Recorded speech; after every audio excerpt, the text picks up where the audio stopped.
No niin, Ghost Hunters Safety, Ronny Lehmussaari. Reenit ohi, keskiviikon reenit ohi, sunnuntaina seuraava peli. No, 1 tappio, 1 voitto takana.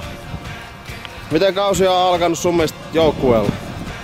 Mun mielestä on alkanut ihan hyvin tää meidän kausi silleen, että 1-1 tilasto ja kyllä me tästä vielä niin noustaan, että Pori-peli oli vähän semmoista ehkä alkukankeutta vielä, että nähtiin heti toisessa pelissä, että pystyttiin pelaamaan niin täysin. Okei. Saatit pari hienoa Interia tossa alkukaudesta ja muutenkin oot pelannut vahvasti safety-osastolla. Miten sulla on itsellä niin kausi lähtenyt käyntiin, miten valmistautuu?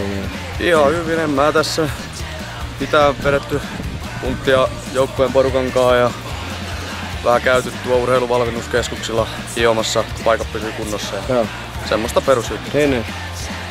Mites onko mitään aseita sulla itsellä sanoa koko joukkueelle tai pelikavereille muuten, että miten sunnuntaina voitetaan sitten Mikkelissä? No sitä, että pelataan ihan samalla kuin täällä Nokialla fyysistä jenkkifutista. Paljon ryhmätaklauksia, pallonryöstäjä. Tällaista. Ei mitään, kiitos. Kiitos.